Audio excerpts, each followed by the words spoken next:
She nodded, fear and adoration in her veiled eyes. When and how had it started? Last August, she said. Votre demoiselle, picking flowers. He squiring her through the tall grass, a flute in his hand. Who he? What flute? Mais le musicien allemand, Monsieur Rock. The eager informer had her own swain lying upon her on the other side of the hedge. How anybody could do it with le immonde Monsieur Rack, who once forgot his waistcoat in a haystack, was beyond the informer's comprehension. Perhaps because he made songs for her. A very pretty one was once played at a big public hall at the Lador Casino. It went, never mind how it went. Go on with the story. Monsieur Rack, one starry night, in a boat on the river, was heard by the informer and two gallants in the willow bushes, recounting the melancholy tale of his childhood and his years of hunger and music and loneliness. And his sweetheart wept and threw her head back, and he fed on her bare throat. Il la mangiate. Du baisirs dégoûtants. He must have had her not more than a dozen times. He was not as strong as another gentleman. Oh, cut it out, said Van. And in winter, the young lady learnt he was married and hated his cruel wife, and in April, when he began to give piano lessons to Lucette, the affair was resumed. But then, that will do, he cried, and beating his brow with his fist, stumbled out into the sunlight. It was 5:45 on the wristwatch hanging from the net of the hammock. His feet were stone cold. He groped for his loafers and walked aimlessly for some time among the trees of the coppice, where thrushes were singing so richly, with such sonorous force, such fluty fioriture, that one could not endure the agony of consciousness, the filth of life, the loss, the loss, the loss. Gradually, however, he regained a semblance of self-control by the magic method of not allowing the image of ardor to come anywhere near his awareness of himself. This created a vacuum into which rushed a multitude of trivial reflections, a pantomime of rational thought. He took a tepid shower in the poolside shed, doing everything with comic deliberation, very slowly and cautiously, lest he break the new, unknown, brittle Van born a moment ago. He watched his thoughts revolve, dance, strut, clown a little. He found it delightful to imagine, for instance, that a cake of soap must be solid ambrosia to the ants swarming over it. And what a shock to be drowned in the midst of that orgy. The code, he reflected, did not allow to change a person who was not born a gentleman, but exceptions might be made for artists, pianists, flutists, and if a coward refused, you could make his gums bleed with repeated slaps, or still better, thrash him with a strong cane. Must not forget to choose one in the vestibule closet before leaving forever. Great fun.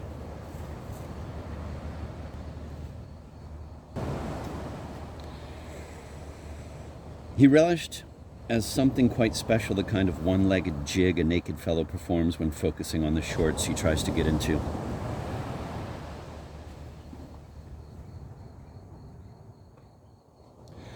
He sauntered through a side gallery. He ascended the grand staircase. The house was empty and cool and smelled of carnations.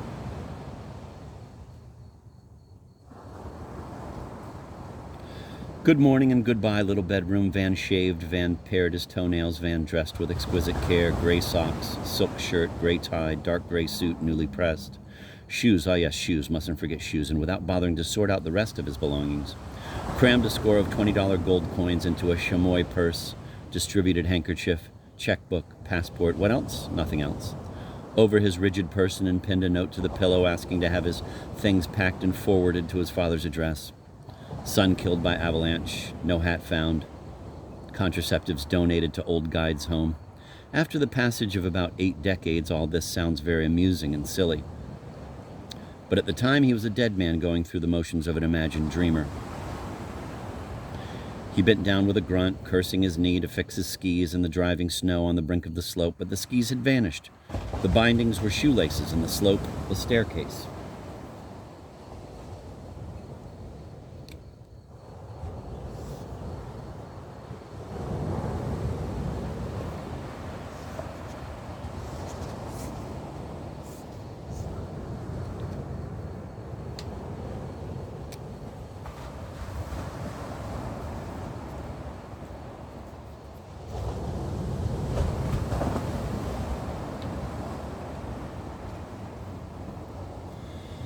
He walked down to the mews and told a young groom who was almost as drowsy as he that he wished to go to the railway station in a few minutes. The groom looked perplexed and Van swore at him.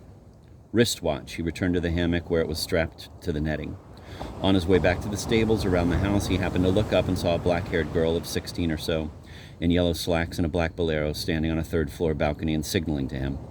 She signaled telegraphically with expansive linear gestures indicating the cloudless sky. What a cloudless sky. The jacaranda summit in bloom, bloom, and her own bare foot raised high and placed on the parapet, have only to put on my sandals. Van, to his horror and shame, saw Van wait for her to come down. She walked swiftly toward him across the iridescently glistening lawn. Van, she said, I must tell you my dream before I forget. You and I were high up in the Alps. Why on earth are you wearing town clothes? Well, I'll tell you, drawled dreamy Van. I'll tell you why. From a humble but reliable source, excuse my accent, I have just learned qu'on vous calbute behind every hedge. Where can I find your tumbler? Nowhere, she answered quite calmly, ignoring or not even perceiving his rudeness, for she had always known that disaster would come today or tomorrow, a question of time, or rather, timing on the part of fate. But he exists, muttered Van, looking down at a rainbow web on the turf. I suppose so, said the haughty child. However, he left yesterday for some Greek or Turkish port. Moreover, he was going to do everything to get killed if that information helps. Now listen. Those walks in the woods meant nothing. Wait, Van. I was weak only twice when you had hurt him so hideously.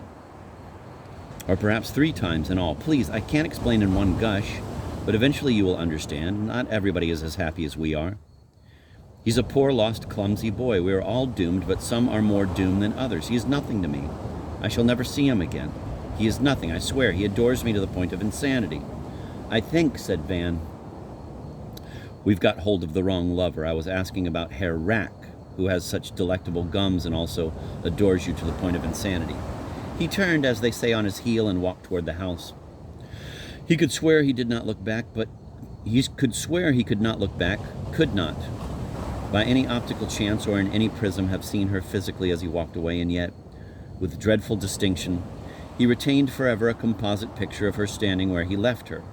The picture, which penetrated him through an eye in the back of his head, through his vitreous spinal canal, and could never be lived down, never, consisted of a selection and blend of such random images and expressions of hers that it affected him with a pang of intolerable remorse at various moments in the past. Tiffs between them had been very rare, very brief, but there had been enough of them to make up the enduring mosaic. There was the time she stood with her back against a tree trunk, facing a traitor's doom, the time he had refused to show her some silly chosen snapshots of punt girls and had torn them up in fury, and she had looked away, knitting her brows and slitting her eyes at an invisible view in the window. Or that time she had hesitated, blinking, shaping a soundless word, suspecting him of a sudden revolt against her odd prudishness of speech, when he challenged her brusquely to find a rhyme to patio, and she was not quite sure if he had in mind a certain foul word, and if so, what was its correct pronunciation.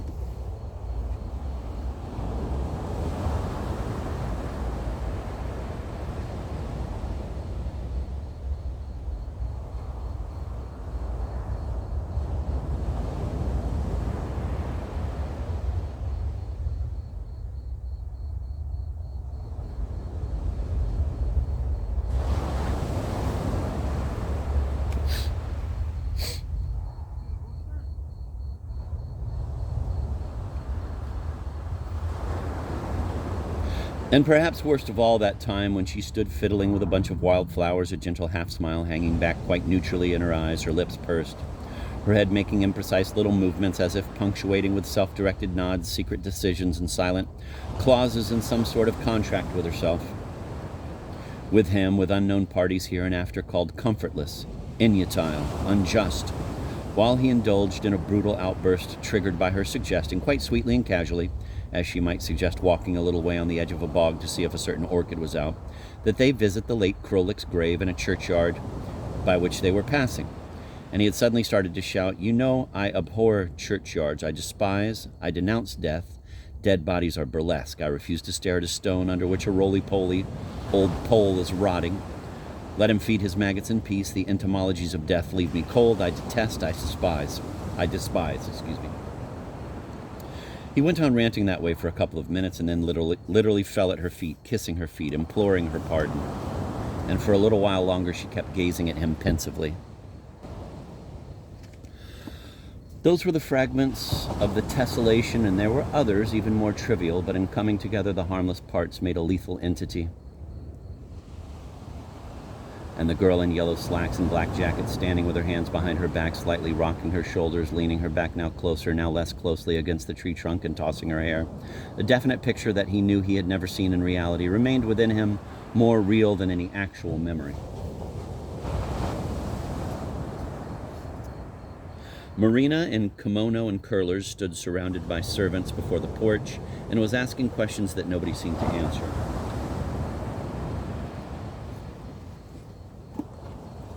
Van said, "I'm not eloping with your maid, Marina. It's an optical illusion. Her reasons for leaving you do not concern me. There's a bit of business I had been putting off like a fool, but now must attend to before going to Paris. Ardor is causing me a lot of worry," said Marina with a downcast frown and a Russian wobble of the cheeks. "Please come back as soon as you can. You have such a good influence upon her. Au revoir. I'm very cross with everybody." Holding up her robe, she ascended the porch steps. The tame silver dragon on her back had an anteater's tongue, according to her eldest daughter, a scientist. What did poor mother know about P's and R's? Next to nothing. Van shook hands with the distressed old butler, thanked Bout for a silver-knobbed cane and a pair of gloves, nodded to the other servants, and walked toward the carriage and pair. Blanche, standing by in a long gray skirt and straw hat with her cheap valise painted mahogany red and secured with a crisscrossing cord, looked exactly like a young lady setting out to teach school in a Wild West movie. She offered to sit on the box next to the Russian coachman, but he ushered her into the calèche. They passed undulating fields of wheat speckled with the confetti of poppies and bluets. She talked all the way about the young chatelaine and her two recent lovers in melodious low tones, as if in a trance, as if en rapport with a dead minstrel's spirit. Only the other day, from behind that row of thick firs, look there to your right, but he did not look, sitting silent, both hands on the knob of his cane. She and her sister Madelon, with a bottle of wine between them, watched Monsieur le Comte courting the young lady on the moss, crushing her like a grunting bear, as he also had crushed many times Madelon, who said she, Blanche, should warn him, Van, because she was a wee bit jealous, but she also said, for she had a good heart, better put it off until Malbrook, Saint-Vatien-Guerre. Otherwise they would fight. He had been shooting a pistol at a scarecrow all morning, and that's why she waited so long, and it was in Madelon's hand, not in hers. She rambled on and on until they reached Turbière, 2 rows of cottages and a small black church and stained glass windows. Van led her out, the youngest of the 3 sisters, a beautiful chestnut-curled little maiden with lewd eyes and bobbing breasts. Where had he seen her before? Recently, but where? Carried Blanche's valise and birdcage into a poor shack smothered in climbing roses. But for the rest, dismal beyond words. He kissed Cendrillon's shy hand and resumed his seat in the carriage, clearing his throat and plucking at his trousers before crossing his legs. Vain, Van, Veen.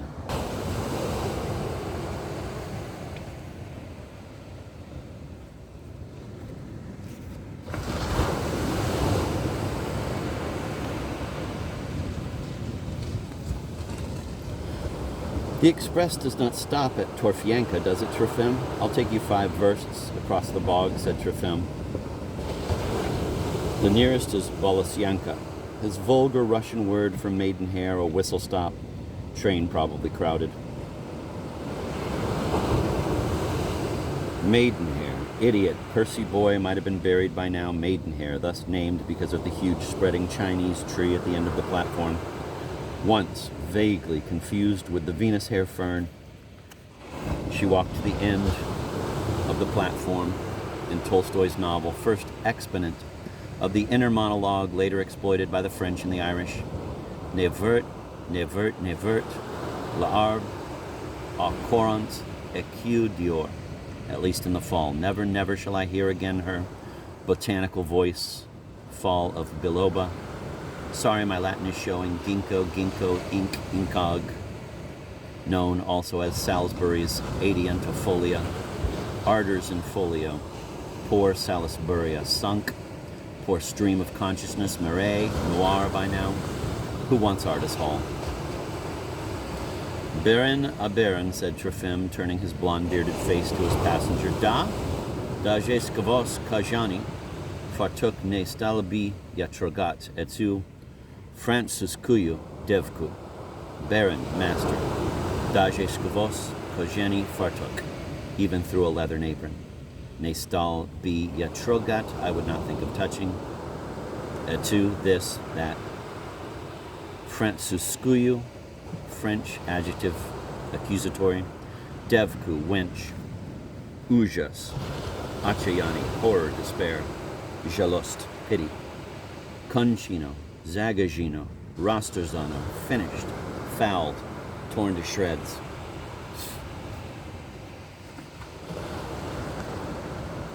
"42. Aqua used to say that only a very cruel or very stupid person or innocent infants could be happy on Demonia, our splendid planet. Van felt that for him to survive on this terrible anti-terra and the multicolored and evil world into which he was born, he had to destroy, or at least to maim for life, 2 men. He had to find them immediately. Delay itself might impair his power of survival.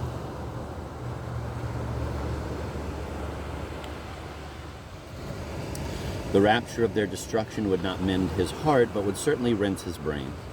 The 2 men were in 2 different spots, and neither spot represented an exact location, a definite street number, and unidentifiable billet.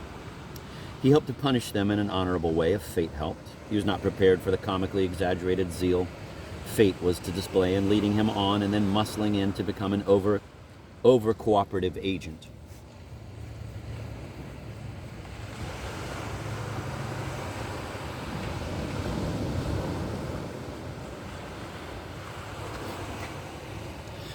First, he decided to go to Kalugano to settle accounts with Herr Rack. Out of sheer misery, he fell asleep in a corner of a compartment full of alien legs and voices. In the crack express tearing north at 100 miles per hour, he dozed till noon and got off at Ladoga, where after an incalculably long wait, he took another, even more jerky and crowded train. As he was pushing his unsteady way through one corridor after another, cursing under his breath the window gazers, who did not draw in their bottoms to let him pass, and hopelessly seeking a comfortable nook, in one of the first-class cars consisting of 4-seat compartments, he saw Cordula and her mother facing each other on the window side. The 2 other places were occupied by a stout, elderly gentleman in an old-fashioned brown wig with a middle parting, and a bespectacled boy in a sailor suit sitting next to Cordula, who was in the act of offering him 1/2 of her chocolate bar. Van entered, moved by a sudden very bright thought, but Cordula's mother did not recognize him at once, and the flurry of reintroductions combined with the lurch of the train caused Van to step on the prunella-shod foot of the elderly passenger, who uttered a sharp cry and said, indistinctly but not impolitely, "Spare my gout," or "Take care," or "Look out." "Young man." "I do not like being addressed as young man," Van told the invalid in a completely uncalled-for, brutal burst of voice. "Has he hurt you, Grandpa?" inquired the little boy. "He has," said Grandpa, "but I did not mean to offend anybody by my cry of anguish." "Even anguish should be civil," continued Van, while the better Van and him tugged at his sleeve, aghast and ashamed.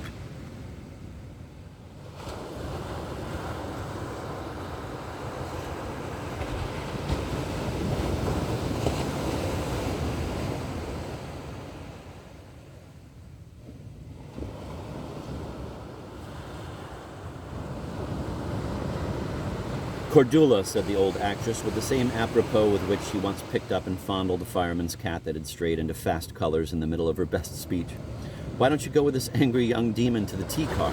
I think I'll take my 39 winks now."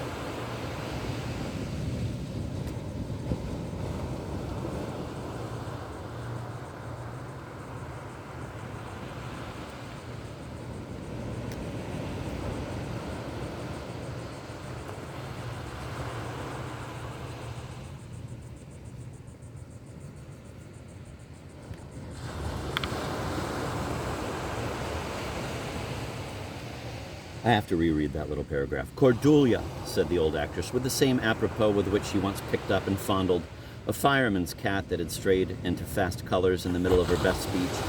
"Why don't you go with this angry young demon to the T-car? I think I'll take my 39 winks now."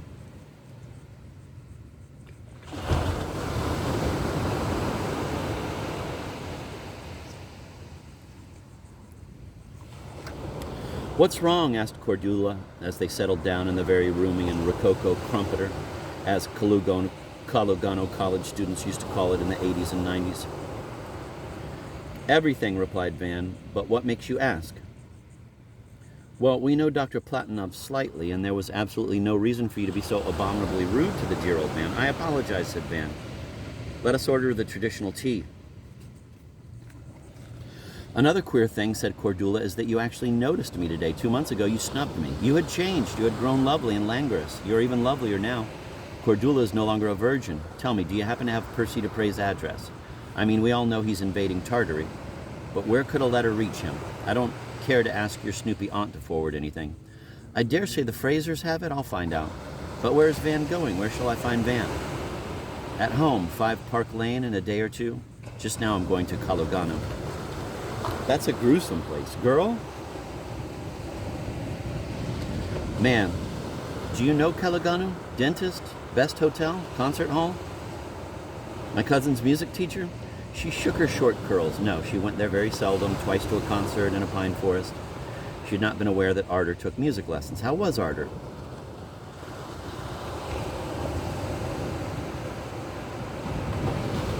Lucette, he said. Lucette took piano lessons. Okay, let's dismiss Calugano. These crumpets are very poor relatives of the Chose ones. You're right. Chez des ennuis. But you can make me forget them. Tell me something to distract me. Though you distract me as it is. Un petit topinambar, as the Teutons say in the story. Tell me about your affairs of the heart.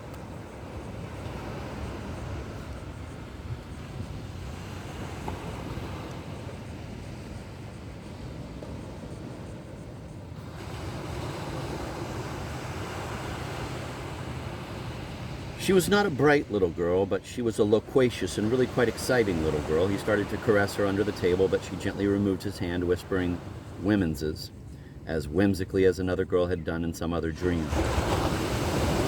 He cleared his throat loudly and ordered half a bottle of cognac, having the waiter open it in his presence as Demon advised. She talked on, and he lost the thread of her discourse.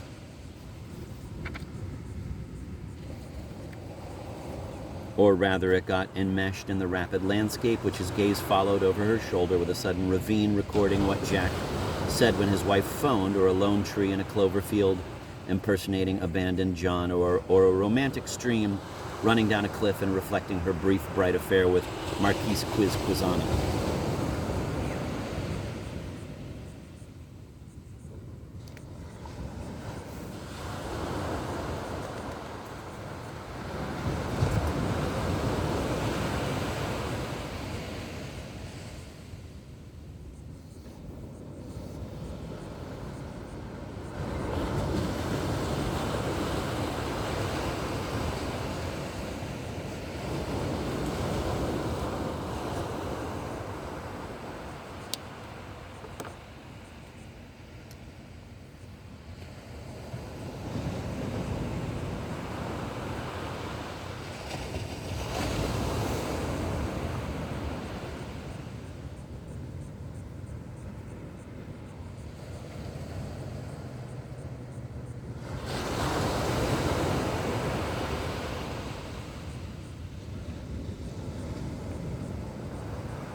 A pine forest fizzled out and factory chimneys replaced it. The train clattered past a roundhouse and slowed down, groaning. A hideous station darkened the day.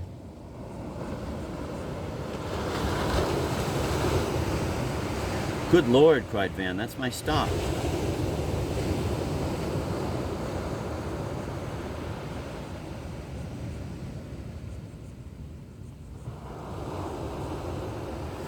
He put money on the table, kissed Cordula's willing lips, and made for the exit. Upon reaching the vestibule, he glanced back at her with a wave of the glove he held and crashed into somebody who had stooped to pick up a bag. On n'est pas goujat à ce point, observed the latter, a burly military man with a reddish mustache and a staff captain's insignia.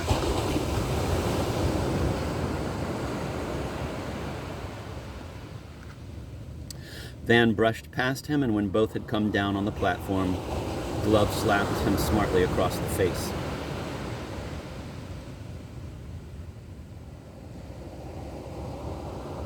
The captain picked up his cap and lunged at the white-faced, black-haired young fop. Simultaneously, Van felt somebody embrace him from behind in well-meant but unfair restraint. Not bothering to turn his head, he abolished the invisible busybody with a light piston blow, delivered by the left elbow, while he sent the captain staggering back into his own luggage with one crack of the right hand. By now, several free show amateurs had gathered around them, so breaking their circle, Van took his man by the arm and marched him into the waiting room. A comically gloomy porter with a copiously bleeding nose came in after them, carrying the captain's 3 bags, one of them under his arm. Cubistic labels of remote and fabulous places color-blotted the newer of the valises.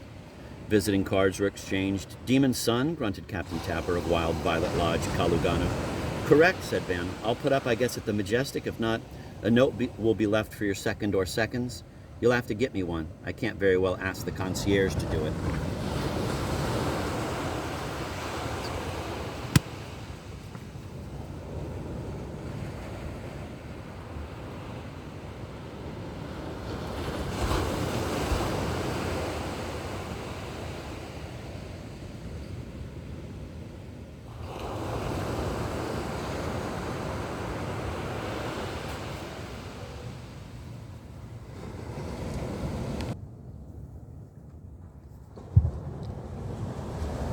While speaking thus, Van chose a $20 piece from a palm full of gold and gave it with a grin to the damaged old porter. "Yellow cotton," Van added. Up each nostril. "Sorry, chum." With his hands in his trouser pockets, he crossed the square to the hotel, causing a motor car to swerve stridently on the damp asphalt. He left it standing transom-wise in regard to its ordained course and clawed his way through the revolving door of the hotel, feeling if not happier, at least more buoyant than he had within the last 12 hours. The Majestic, a huge old pile, all grime outside, all leather inside, engulfed him. He asked for a room with a bath, was told all were booked by a convention of contractors, tipped the desk clerk in the invincible Veen manner, and got a passable suite of 3 rooms with a mahogany-paneled bathroom, an ancient rocking chair, a mechanical piano, and a purple canopy over a double bed. After washing his hands, he immediately went down to inquire about Rack's whereabouts. The Racks had no telephone. They probably rented a room in the suburbs. The concierge looked up at the clock and called some sort of address bureau or lost person department. It proved closed till next morning. He suggested Van ask at a music store on Main Street. On the way there, he acquired his second walking stick, the Artist Hall silver-knobbed one he had left behind in the Maidenhair Station Cafe. This was a rude, stout article with a convenient grip and an alpenstockish point capable of gouging out translucent, bulging eyes. In an adjacent store, he got a suitcase, and in the next, shirts, shorts, socks, slacks, pajamas, handkerchiefs, a lounging robe, a pullover, and a pair of Safian bedroom slippers, featally folded in a leathern envelope. Featally folded in a leathern envelope. One more time. Featally folded in a leathern envelope. His purchases were put into the suitcase and sent at once to the hotel. He was about to enter the music shop when he remembered with a start that he had not left any message for Tapper's seconds, so he retraced his steps.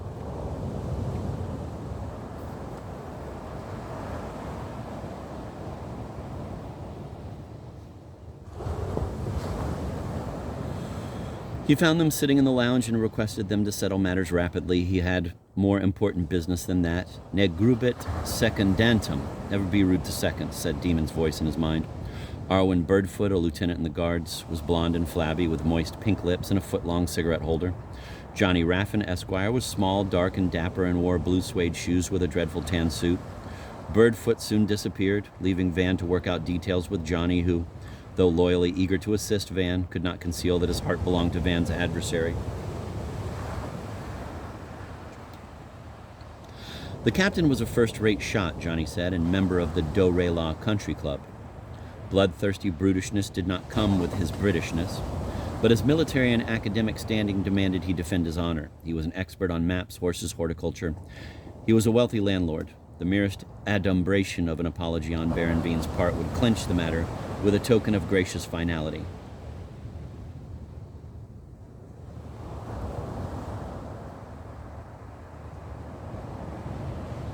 If, said Van, the good captain expects that, he can go and stick his pistol up his gracious anality. That is not a nice way of speaking, said Johnny, wincing. My friend would not approve of it.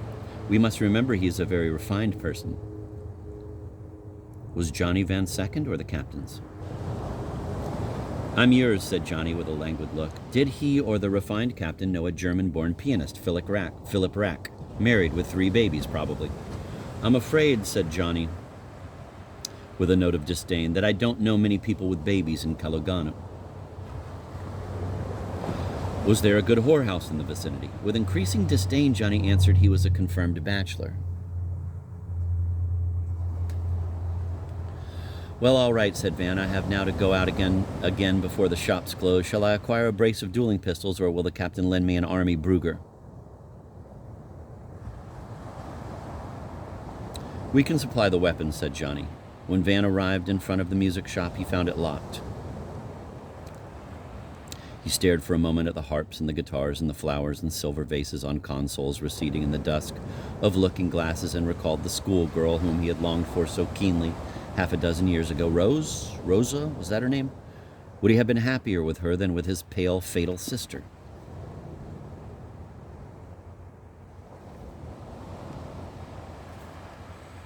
He walked for a while along Main Street, one of a million main streets, and then with a surge of healthy hunger entered a passably attractive restaurant. He ordered a beefsteak with roast potatoes, apple pie, and claret. At the far end of the room, on one of the red stools of the burning bar, a graceful harlot in black tight bodice, wide skirt, long black gloves, black velvet picture hat, was sucking a golden drink through a straw. In the mirror behind the bar, amid colored glints, he caught a blurred glimpse of her russety blonde beauty. He thought he might sample her later on, but when he glanced again, she had gone. He ate, drank, schemed. He looked forward to the encounter with keen exhilaration. Nothing more invigorating could have been imagined.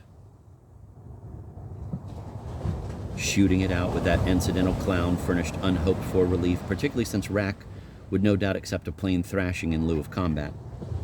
Designing and redesigning various contingencies pertaining to that little duel might be compared to those helpful hobbies which polio patients, lunatics, and convicts are taught by generous institutions, by enlightened administrators, by ingenious psychiatrists such as bookbinding, or putting blue beads into the orbits of dolls made by other criminals, cripples, and madmen.